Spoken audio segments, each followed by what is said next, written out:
put in resolutions or agreements that explain why you did that. Every transaction or something? You don't necessarily have to do every transaction, but what I would do is put down that a resolution to the effect that the business allowed the corporate officer to use the credit card between this date and this date for personal use, which will be claimed as personal income, something to that effect. But I mean, again, that portion I would talk to your CPA to make sure you're claiming it correctly. But from a documentation standpoint, document everything that you can. It's better to document as much as possible than to just leave it there. And again, you can go back, again, with 3 years, 4 years, we've had people go back 5 years of documentation, putting it all together, doing all their meeting minutes and filling everything out to make sure everything was in line. Yeah, we'll probably finish this out Friday. I'm coming in, but I think you mentioned a while ago something about zero tax returns or something.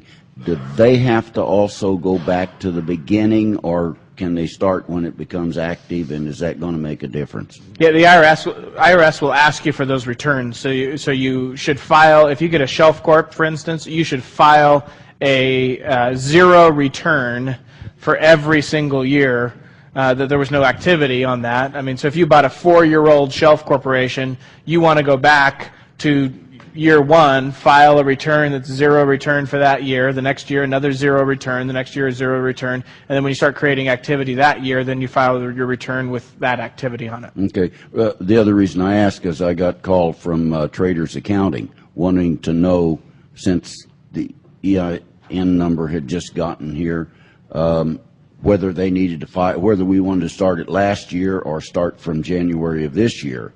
And I told them I didn't know that they needed to check with you guys or the agent. So that's kind of the reason I was asking too. Yeah, you're saying you set up a brokerage account? Is that what you did?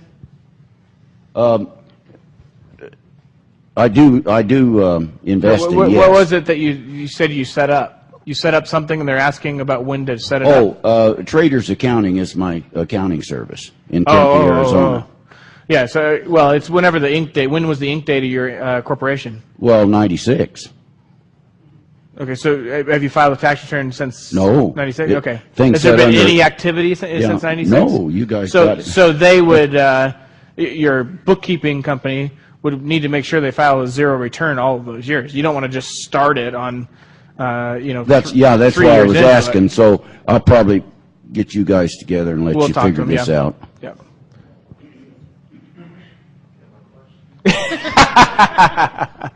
Well, I drag things out long enough, people forget questions.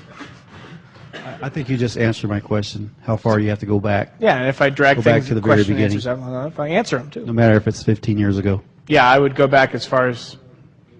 I had another question. Kevin forgot his question. The other question is, if you have a company that has an EIN, but it's a sole proprietorship or a partnership, when it's converted or to an S corporation or C corporation, how does that work as far as credit for years that they've been in business and so on and so forth? Every new entity needs its new tax ID number.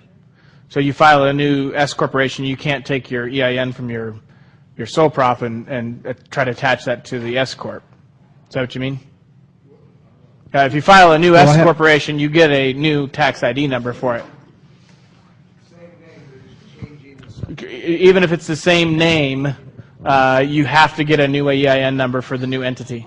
Okay, so somebody who has an EIN that's 10 years old won't get credit for that. Is that correct? Somebody who has an EIN that's 10 years old under a sole prop, and then you set up a new entity and you get a new EIN number for that, which you can, in going out and applying for funding, you can talk to them about the fact that I was a sole proprietor before. Here's my 10 years of history, and here's my 10 years of tax returns, but here's my entity now. That is certainly okay. You can do that, and we do it all day long. But the EIN from here, from your sole prop, you can't take and just try to attach it to the S corp. When we talk to the IRS, because there was some strategies out there of people trying to mix EIN numbers and different things, but we had said that we asked them, they said every single new entity has to have its own EIN. You can't file a corporation and then take an EIN from another one and do with that. If you file a corporation and it was a sole prop before or a partnership, the EIN has to go with that entity. And your DUNS number.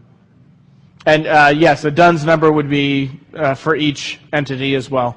Now, understand though too, if you have as we talked about before, if you have a DBA of that entity, the DBA will end up having the same DUNS number. There was another question? Yeah?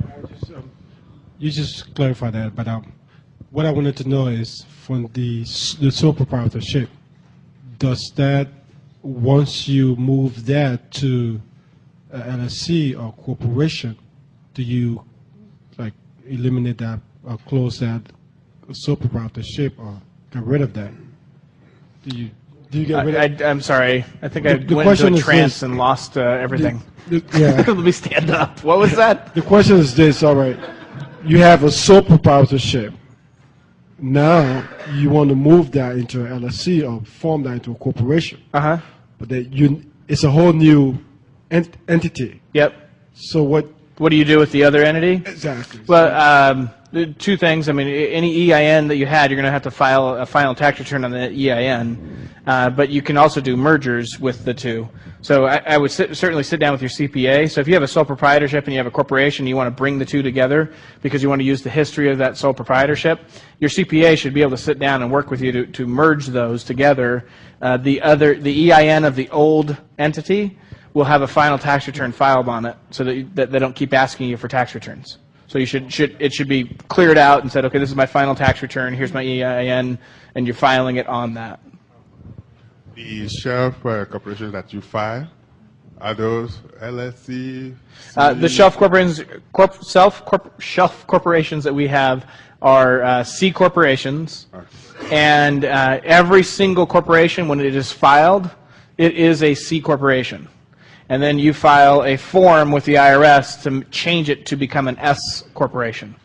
So if you want an S corporation, you're buying a C, and then you just turn it into the S. S corporations are strictly from an IRS point of view. They're just one form. I think it's 2553 with the IRS, and you just file that directly with them, changes it to an S. But it's not a problem if you buy an S corp, a shelf corporation that's an S corp. You can buy a shelf corp you can buy a shelf corp that's an S. The individual that sold it to you would have had their Social Security number on it, so that when they change it over, I mean, but yeah, that shouldn't be an issue. Okay, would they have to take it off or? No, it's just there's got to be definitely make sure there's documentation that